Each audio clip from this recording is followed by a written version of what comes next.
warahmatullahi wabarakatuh.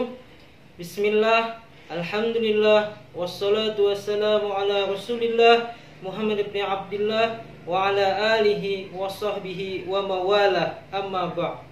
Alhamdulillah, pada kesempatan kali ini kembali kita berjumpa tentunya pada pembelajaran akidah akhlak melalui video pembelajaran.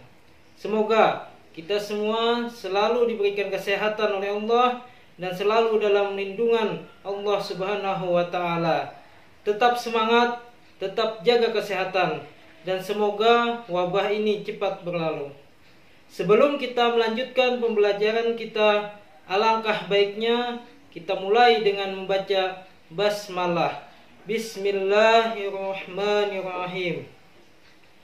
Semoga pembelajaran kita berjalan dengan lancar dan mendapatkan keberkahan dari Allah Subhanahu wa taala. Amin amin ya rabbal alamin. Pada pertemuan sebelumnya kita telah membahas tentang Asmaul Husna. Asmaul Husna yaitu nama-nama milik Allah yang baik dan indah. Asmaul Husna yang telah kita pelajari sebelumnya adalah sifat Al-Hadi dan Al-Adlu. Tentunya kalian masih ingat kan? Al-Hadi yaitu Allah yang maha pemberi petunjuk. Sedangkan Al-Adlu artinya Allah yang maha adil. Nah, baiklah.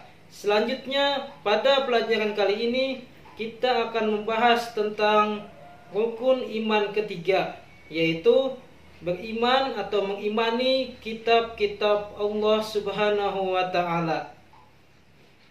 Anak-anakku yang Bapak banggakan, mari cermati kitab berikut ini. Kitab apakah ini? Diturunkan kepada siapakah kitab tersebut? Berbahasa apakah kitab ini? Apa sebutan peristiwa turunnya kitab suci ini? Masih ingatkah kalian rukun iman yang ketiga? Tentunya pertanyaan-pertanyaan tersebut akan kalian temukan pada penjelasan berikut. Tetap saksikan dan simaklah penjelasan Bapak. Beriman kepada kitab-kitab Allah Subhanahu wa taala merupakan rukun iman yang ketiga. Yang dimaksud dengan kitab-kitab Allah adalah kitab-kitab yang diturunkan oleh Allah Subhanahu wa taala kepada rasul-rasulnya sebagai rahmat dan hidayah bagi seluruh umat manusia agar mencapai kebahagiaan dunia dan di akhirat. Allah Subhanahu wa taala berfirman dalam Quran surah An-Nisa ayat 136 yang artinya, wahai orang-orang yang beriman, tetaplah beriman kepada Allah dan Rasul-Nya dan kepada kitab yang Allah turunkan kepada Rasul-Nya serta kitab yang Allah turunkan sebelumnya. Barang siapa yang kafir kepada Allah, malaikat-malaikatnya, kitab-kitabnya, rasul-rasulnya, dan hari kemudian, maka sesungguhnya orang itu telah sesat sejauh-jauhnya. Kita wajib meyakini keberadaan kitab-kitab Allah Subhanahu wa taala. Di antara kitab-kitab Allah yang diturunkan kepada para rasulnya adalah yang pertama Taurat, yang kedua Zabur, yang ketiga Injil, dan yang keempat Al-Quran. Untuk lebih jelasnya, maka akan kita bahas satu persatu kitab-kitab Allah tersebut. Yang pertama adalah kitab Taurat. Taurat adalah kitab yang berbahasa Ibrani, yang artinya syariah atau perintah. Kitab Taurat diturunkan kepada Nabi Musa alaihi salam. Isi kitab Taurat adalah keyakinan untuk menyembah Allah Subhanahu wa taala serta larangan untuk menyembah berhala. Kedatangan Nabi Muhammad sallallahu alaihi wasallam sebagai rasul terakhir pun juga ada di dalam kitab Taurat tersebut. Nah, selanjutnya kitab yang kedua adalah kitab Zabur. Zabur artinya tulisan. Kitab Zabur adalah kitab yang diturunkan kepada Nabi Daud alaihissalam. Kitab Zabur berbahasa Kibti, berisi tentang beberapa zikir. pengajaran, dan hikmah.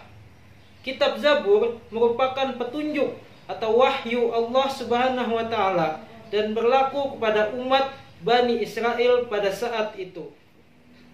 Kitab yang ketiga adalah Kitab Injil. Kitab Injil diberikan kepada Nabi Isa alaihi salam.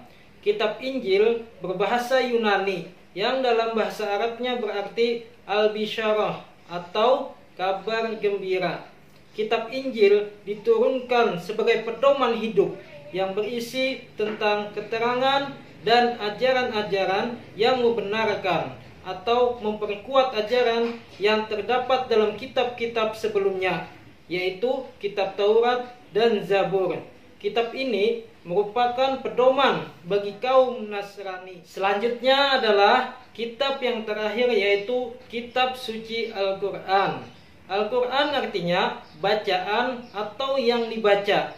Al-Quran adalah wahyu Allah Subhanahu wa taala yang diturunkan kepada Nabi Muhammad sallallahu alaihi wasallam yang berbahasa Arab.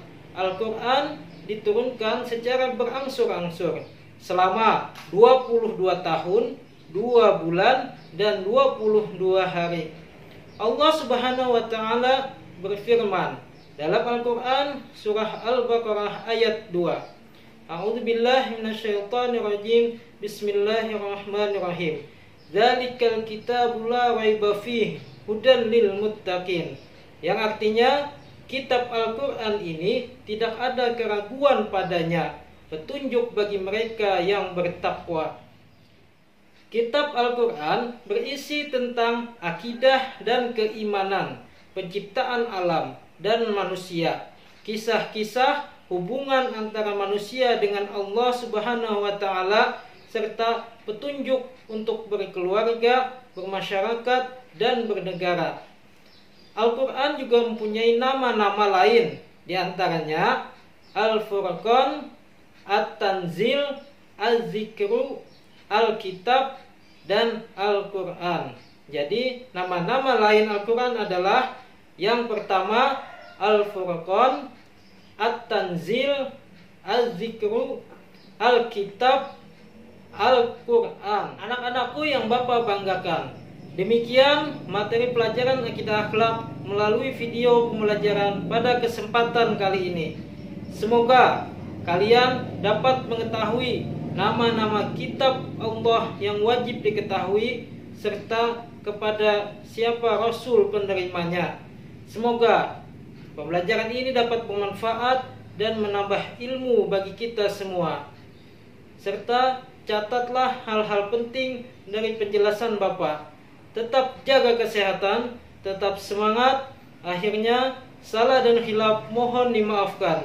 Terima kasih. Sampai berjumpa kembali pada pembelajaran selanjutnya.